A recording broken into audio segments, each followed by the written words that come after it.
রাজনৈতিক দলগুলোর সঙ্গে ঐক্যমত্য কমিশনের ফের আলোচনা আজ গুরুত্ব পাবে সংবিধানের ৭০ অনুচ্ছেদ ও দ্বিকক্ষ বিশিষ্ট সংসদ ইস্যু। লন্ডন বৈঠকের পর রাজশাহী জুড়ে নির্বাচনী আলোচনা মাঠ গোছাচ্ছে বিএনপি জামায়াত। ফেব্রুয়ারিতে নির্বাচনের আপত্তি এনসিপির। বাংলাদেশ জাতীয়তাবাদী দল সেই নির্বাচনে ইনশাআল্লাহ পরিবেশ পরিস্থিতিতে অবশ্যই অংশগ্রহণ করবে। অভ্যুত্থান নির্ধারণ করে দিয়েছে বিগত স্বৈরাচার, তাদের বিচার নিশ্চিত করা। জনবলের অভাবে বন্ধ কুমিল্লার 2টি হাসপাতালের 50টি আইসিইউ বেড। জরুরি সেবা বঞ্চিত রোগীরা দ্রুত চালুর দাবি। বর্ষার শুরুতেই পর্যটক সমাগমে মুখর টাঙ্গুয়ার হাওর। জেলায় ফিরেছে অর্থনৈতিক প্রাণচাঞ্চল্য, আবাসন সহ পর্যটন সুবিধা না থাকার অভিযোগ। এবং শ্রীলঙ্কা বাংলাদেশ প্রথম টেস্ট আজ বলে সকাল 10:30টায় শুরু খেলা। বৃষ্টির শঙ্কার স্পিন উইকেটে কঠিন লড়াইয়ের অপেক্ষা। দেখছিলেন শিরোনাম সংবাদ সকালের সঙ্গে আছি আমি আয়েশা বুবলি। এবার বিস্তারিত। টানা 5 দিনের সংঘাতে ইসরায়েলের ইরানে এখনও চলছে পাল্টাপাল্টি হামলা। তেহরানের রাষ্ট্রীয় টেলিভিশন স্টুডিওতে হামলার পর ইসরায়েলের তেল আবিব সহ বিভিন্ন জায়গায় ড্রোন ও ক্ষেপণাস্ত্র ছুড়েছে ইরান। এতে ইসরায়েলে বিধ্বস্ত হয়েছে অসংখ্য ভবন ও তেল শোধনাগার। এদিকে তেহরান বাসিন্দাদের অবিলম্বে শহরটি খালি করার সতর্কবার্তা দিয়েছেন মার্কিন প্রেসিডেন্ট ডোনাল্ড ট্রাম্প। আবার ইরানের সর্বোচ্চ নেতা আয়াতুল্লাহ আলী খামেনিকে হত্যা করা হলে সংঘাত শেষ হবে বলে জানান নেতানিয়াহু। আরবিদ আফসারের রিপোর্ট। ইরানের ড্রোন ও ক্ষেপণাস্ত্র হামলার সতর্কতায় ইসরায়েলের হাইফায় বেজে উঠেছে সাইরেন। সোমবার তেহরানের রাষ্ট্রীয় টেলিভিশন স্টুডিওতে বিমান হামলার পর ইসরায়েলের তেল আবিব সহ একাধিক জায়গায় ড্রোন ও ক্ষেপণাস্ত্র ছুড়েছে ইরান। এতে বেশ কয়েকটি ভবন বিধ্বস্ত হয়েছে। নিরাপদ আশ্রয়ের সন্ধানে ছুটছে নাগরিকরা। এদিকে সংঘাতের আগুনে ঘি ঢেলেছেন মার্কিন প্রেসিডেন্ট ডোনাল্ড ট্রাম্প। মঙ্গলবার সামাজিক যোগাযোগ মাধ্যম ট্রুথ সোশ্যালে তিনি তেহরান বাসিন্দাদের অবিলম্বে শহরটি খালি করার সতর্কবার্তা দিয়েছেন।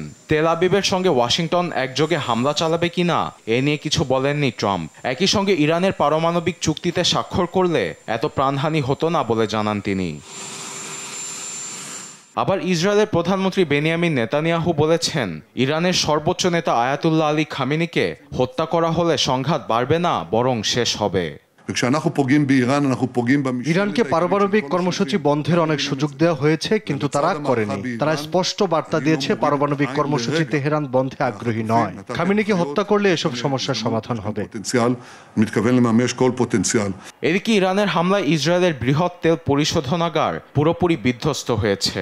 সোমবার রাতে সেখানে মিসাইল ছুড়ে ইরান। তেল পরিশোধনাগারটি পরিচালনা করা বাজান গ্রুপ এক বিবৃতিতে জানিয়েছে, ইরানের মিসাইল হামলার কারণে তাদের সব অবকাঠামো বন্ধ হয়ে গেছে। আরবিদ আফসার, নিউজ ডেস্ক, দেশ টিভি। এবার অন্যান্য প্রসঙ্গ। রাজনৈতিক দলগুলোর সঙ্গে আজ দ্বিতীয় পর্যায়ের আলোচনা আবার শুরু করতে যাচ্ছে জাতীয় ঐক্যমত্য কমিশন। বেলা 11টায় রাজধানীর ফরেন সার্ভিস একাডেমির দোয়েল হলে আলোচনা শুরু হওয়ার কথা রয়েছে। জাতীয় ঐক্যমত্য কমিশন থেকে সোমবার পাঠানো সংবাদ বিজ্ঞপ্তিতে এ তথ্য জানানো হয়েছে। আজকের আলোচ্য সূচি হিসাবে সংবিধানের ৭০ অনুচ্ছেদ, দ্বিকক্ষ বিশিষ্ট সংসদ এবং প্রধান বিচারপতি নিয়োগের প্রক্রিয়া, এই 3টি বিষয়ে উল্লেখ করা হয়েছে। প্রথম পর্যায়ে বিএনপি, জামায়াতে ইসলামী, এনসিপি, সিপিবি, নাগরিক ঐক্য, গণসংহতি আন্দোলন, গণ অধিকার পরিষদ, এবি পার্টি সহ 33টি রাজনৈতিক দল ও জোটের সঙ্গে 45টি অধিবেশনে আলোচনা করেছে কমিশন। বিতর্কিত 3 জাতীয় সংসদ নির্বাচন আয়োজনে জড়িতদের ভূমিকা তদন্তে অবিলম্বে একটি কমিটি গঠনের জন্য সংশ্লিষ্ট কর্মকর্তাদের নির্দেশ দিয়েছেন প্রধান উপদেষ্টা ডক্টর মোহাম্মদ ইউনূস। সোমবার রাষ্ট্রীয় অতিথি ভবন যমুনায় জাতীয় ঐক্যমত্য কমিশনের এক বৈঠকে এ সংক্রান্ত আলোচনা শেষে এ নির্দেশ দেন তিনি। প্রধান উপদেষ্টার প্রেস উইং এক বিবৃতিতে এ তথ্য জানায়। বৈঠকে উপস্থিত ছিলেন জাতীয় ঐক্যমত্য কমিশনের সহ-সভাপতি অধ্যাপক আলী রিয়াজ, সদস্য ডক্টর বদিউল আলম মজুমদার, ডক্টর ইফতেখারুজ্জামান, সফররাজ হোসেন ও ডক্টর মোহাম্মদ আইয়ুব মিয়া সহ অন্যান্যরা। বৈঠকে কমিশন সদস্যরা জুলাই সনদ তৈরির কাজের অগ্রগতি সম্পর্কে প্রধান উপদেষ্টাকে অবহিত করেন। বৈঠকে প্রধান উপদেষ্টা তার লন্ডন সফরের অভিজ্ঞতা বর্ণনা করে প্রবাসীদের ভোটাধিকার নিশ্চিতের উপরে জোর দেন।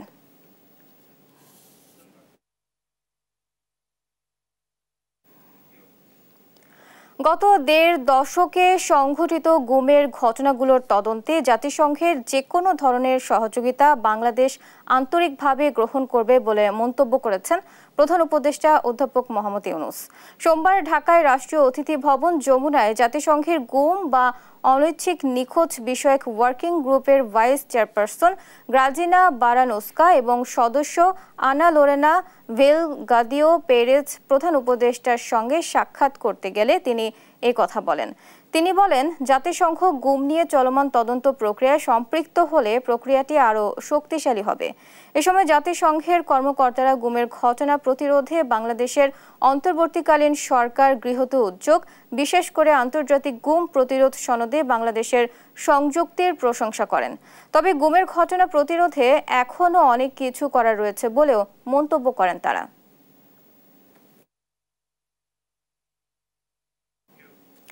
এক মাসের মধ্যে গুম সম্পর্কিত আইন প্রণয়ন ও স্থায়ী কমিশন করা হবে বলে জানিয়েছেন আইন উপদেষ্টা ডক্টর আসিফ নজরুল। সোমবার সকালে নিজ মন্ত্রণালয়ে এক ব্রিফিংয়ে কথা জানান তিনি। এর আগে জাতিসংঘ মানবাধিকার পরিষদের গুম বিষয়ক ওয়ার্কিং কমিটির প্রতিনিধি দলের সঙ্গে বৈঠক করেন তিনি। এ সময় এখনও নিখোঁজ ব্যক্তিদের সন্ধানে সার্চ কমিশন গঠনের পরামর্শ দেয় তারা। এক যুগ পর প্রথমবার বাংলাদেশ সফরের সুযোগ পেয়েছে সংস্থাটি। তৌফিক মাহমুদ মুন্নার রিপোর্ট। প্রথমবারের মতো বাংলাদেশ সফরে এসেছে জাতিসংঘ মানবাধিকার পরিষদের গুম বিষয়ক ওয়ার্কিং কমিটি। রোববার ঢাকায় পৌঁছায় 2 সদস্যের প্রতিনিধি দল। প্রায় এক যুগ ধরে আইনশৃঙ্খলা বাহিনীর হাতে গুমের ঘটনা তদন্তে বাংলাদেশে আসার চেষ্টা করছিল এই সংস্থাটি। সোমবার সকালে সচিবালয়ে আইন উপদেষ্টা ডক্টর আসিফ নজরুলের সাথে বৈঠক করে প্রতিনিধি দল। বৈঠক শেষে আইন উপদেষ্টা জানান, অন্তর্বর্তী সরকারের প্রতিশ্রুতি হচ্ছে গুমের তদন্ত বিচার করা। এজন্য আগামী 1 মাসের মধ্যে গুম বিষয়ক আইন করা হবে। গুম বিষয়ক আইন প্রণয়নের উদ্যোগ নিয়েছি, একদম ডেডিকেটেড পিস অফ লেজিসলেশন, সেটা তারা প্রশংসা করেছে। তবে আমি তাদেরকে এটাও বলেছি, আমরা গুম বিষয়ক যে আইন করব সেই আইনের অধীনেও আমরা একটা খুব শক্তিশালী কমিশন গঠন করার ইচ্ছা রাখি। আমাদের নারী শিশু নির্যাতন দমন আইনের অ্যামেন্ডমেন্ট হয়েছে, তারপর আমাদের সাইবার সুরক্ষা আইন হয়েছে। আমাদের আগামী আশা করি আগামী 1 মাসের মধ্যে গুম বিষয়ক আইনটা, সিআরপিসির যে অ্যামেন্ডমেন্টটা সেটা হয়ে যাবে। লিগাল এইডের যে অ্যামেন্ডমেন্টটা সেটা ইনশাআল্লাহ আগামী 2 সপ্তাহের মধ্যে হয়ে যাবে। তিনি জানান, বাংলাদেশে কিছু কার্যক্রমের প্রশংসা করেছে প্রতিনিধি দল। আইন প্রণয়ন ও গুম বিষয়ক কমিশন গঠনকে স্বাগত জানিয়েছেন তারা আমাদের কিছু কার্যক্রমের প্রশংসা করেছে। যেমন আপনারা জানেন, আমরা এই দায়িত্ব গ্রহণ করার পরপরই আন্তর্জাতিক গুম প্রতিরোধ দিবসের আগেই আমরা গুম বিষয়ক যে আন্তর্জাতিক কনভেনশন আছে সেই কনভেনশনের সদস্য রাষ্ট্র হয়েছি। এখনো নিখোঁজ ব্যক্তিদের সন্ধানে কমিশন অন সার্চ করার পরামর্শ দিয়েছে প্রতিনিধি দল। মানবাধিকার লঙ্ঘন প্রতিরোধ কার্যক্রমে প্রয়োজনীয় সহযোগিতার আশ্বাসও মিলেছে।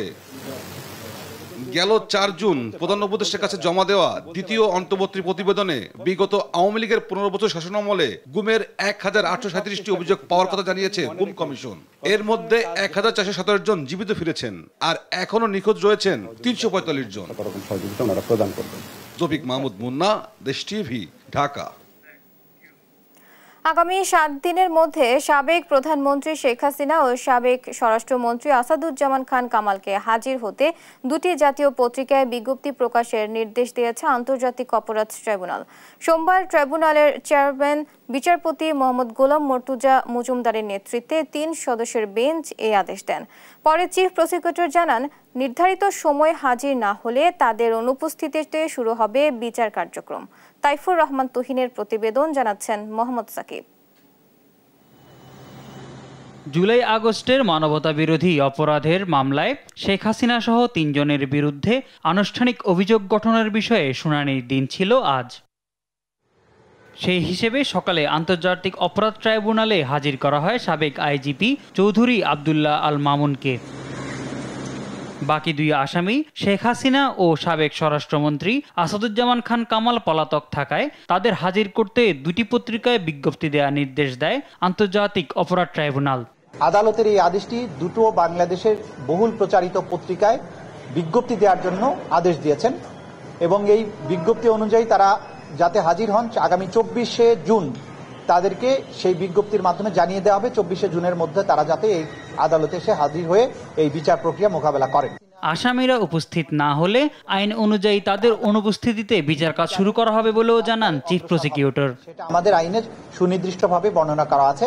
তারা যদি এই সময়ের মধ্যে উপস্থিত না হন তাহলে আদালত আইন অনুযায়ী পরবর্তী কার্যধারা গ্রহণ করবেন এবং তাদের অনুপস্থিতিতেই বিচার কার্য পরিচালিত হবে।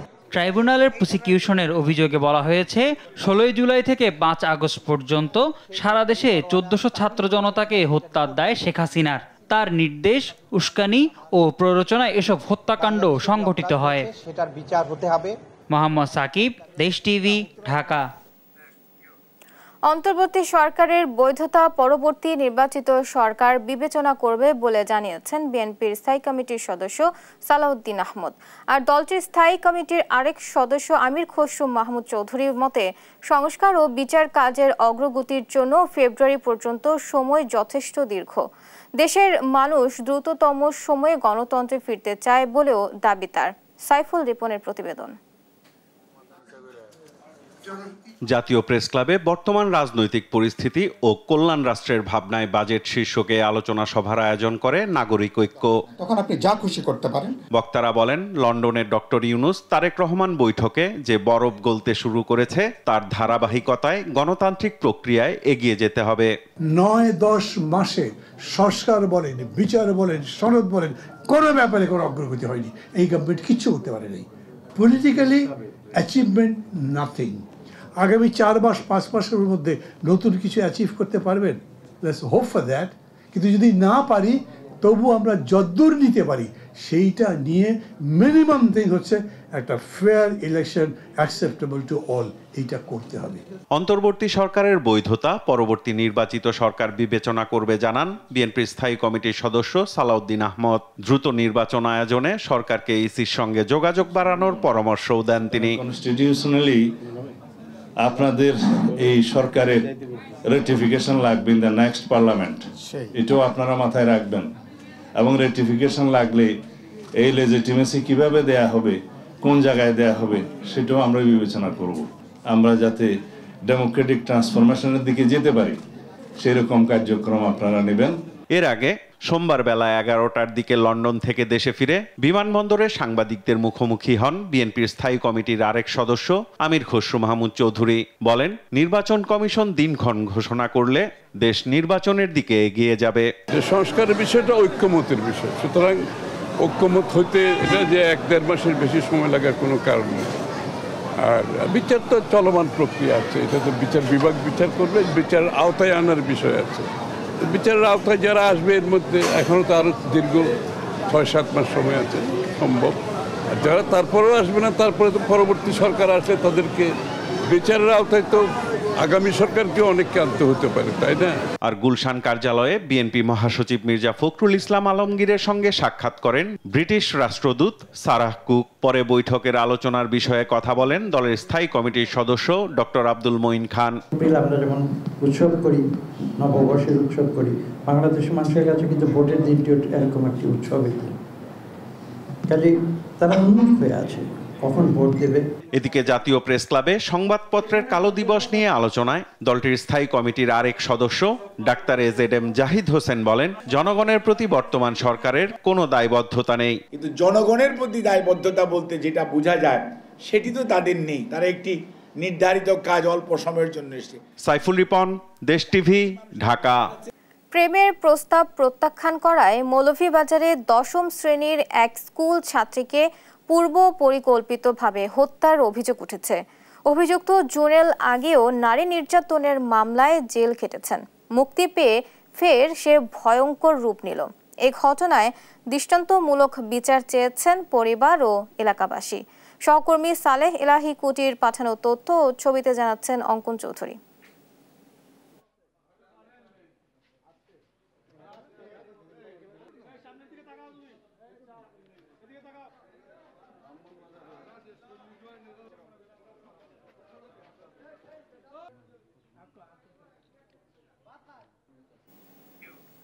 লন্ডনে ইউসুফ তারেক বৈঠকের পর নির্বাচনী আলোচনা দেশজুড়ে।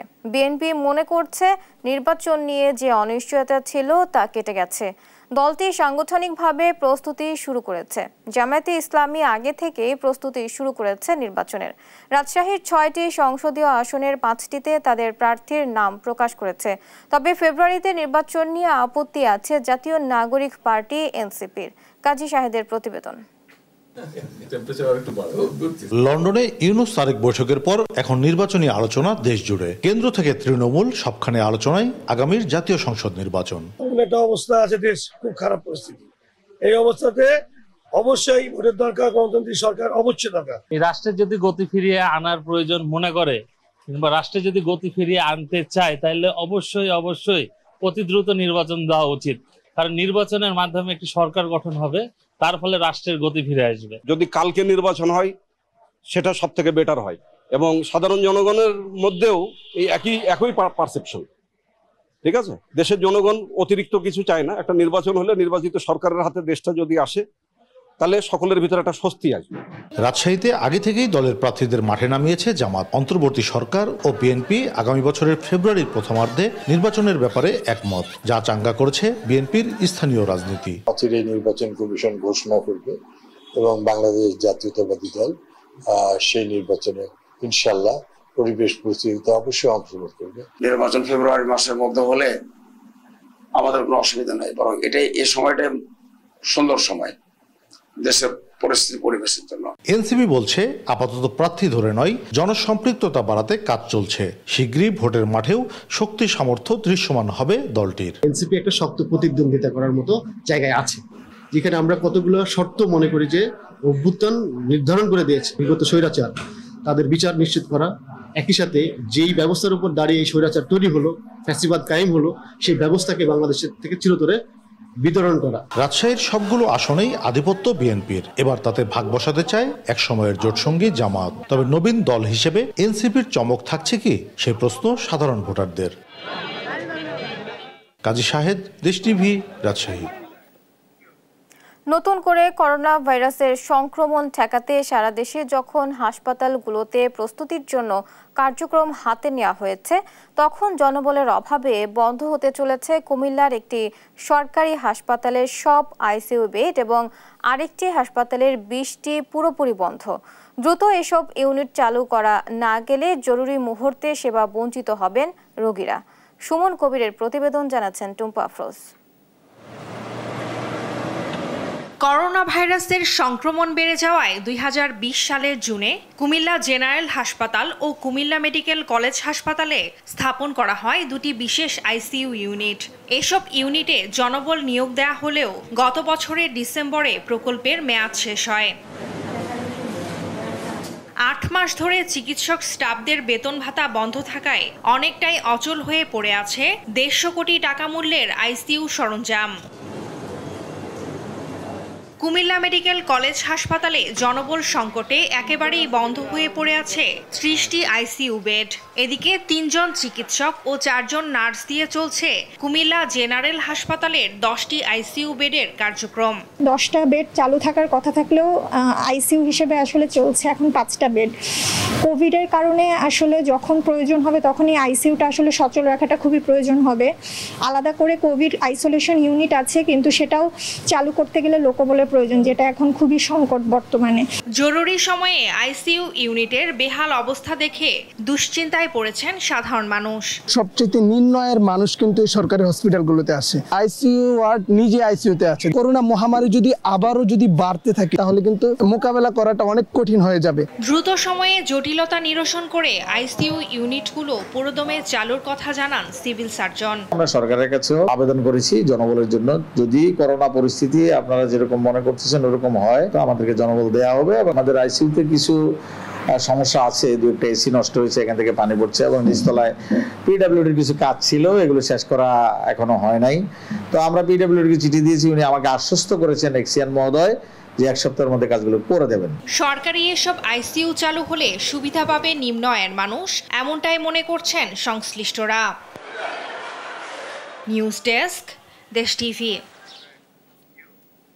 চাঁদপুরে RT-PCR ল্যাব না থাকায় উপসর্গ নিয়ে আসা রোগীদের পাঠানো হচ্ছে কুমিল্লাতে, যার কারণে অনেক রোগীরা করোনার উপসর্গ থাকলেও পরীক্ষা করাচ্ছেন না। এতে করে নতুন করে করোনা সংক্রমণ বাড়ায় আশঙ্কা সাধারণ মানুষের মাঝে। এ নিয়ে আরও জানাতে সরাসরি যুক্ত হচ্ছেন সহকর্মী শরীফ আহমেদ।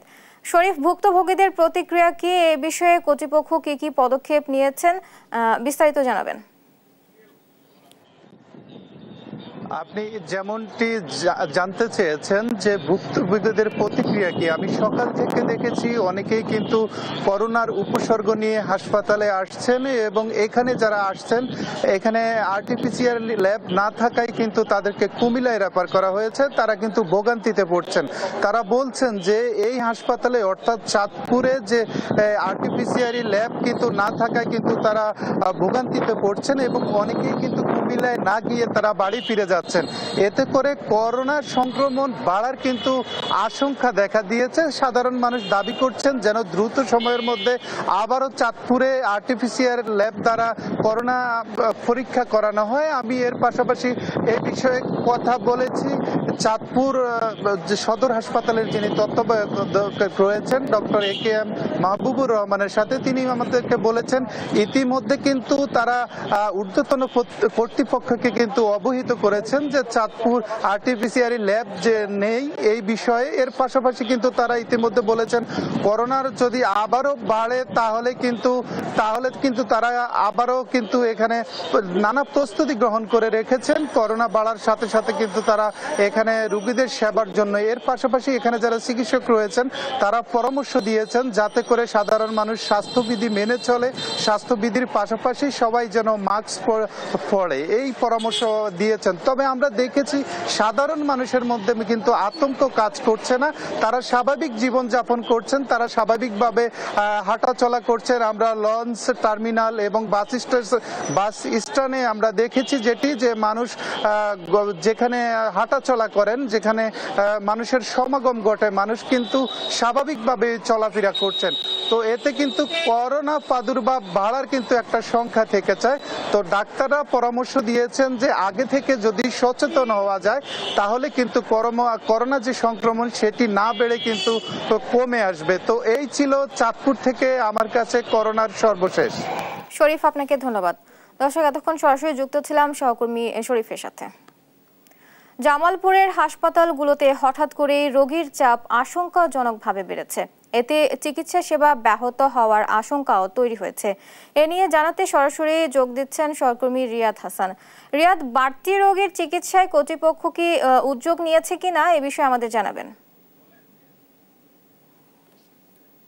আসলে যেটি বলছিলেন যে তীব্র গরমে জামালপুরে কিন্তু এই জেনারেল হাসপাতালে আমরা যেটি দেখেছি যে কয়েকদিনে কিন্তু রোগীর সংখ্যা বেড়ে গেছে এবং এই 250 শয্যা হাসপাতালে রোগীর সংখ্যা এখন বর্তমানে আমরা সকালে যেটি দেখেছি যে 632 জন রোগী ভর্তি রয়েছে।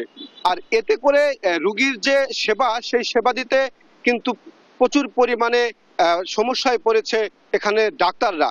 এবং আমরা যেটি জানতে পেরেছি একদিকে বেড না থাকায় রোগীর স্বজনরা সহ রোগীরা যেটি বলছে যে মূলত রুমের ভিতরে যে জায়গা ছিল সেখানেও কিন্তু ফ্লোরে কিন্তু আমরা দেখেছি যে রোগীরা রয়েছে এবং বাইরে যে বারান্দা রয়েছে সেই বারান্দাতেও কিন্তু রোগীদের শুয়ে সেবা নিতে হচ্ছে।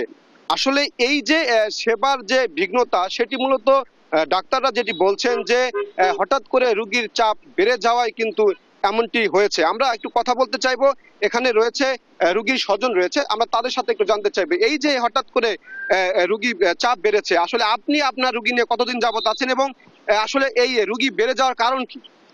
আমি আসছি আজকে গত 6 দিন। আমি যখন আসছি তখনকার রোগী কম ছিলেন, কিন্তু এই প্রচন্ড গরমে অনেক রোগী বেড়ে যান। আমি যখন আসছি তখন দেখছি একদম ফাঁকা, কিন্তু এখন দেখি বারান্দা জায়গা নাই, মানুষ হাঁটতে পারতেছে না, একজন আরেকজনের কাছে যাইতে পারতেছে না, খুব সমস্যা। এটা যদি দেশের দায়িত্বে যারা আছেন তারা যদি একটু দেখতেন খুবই ভালো হতো।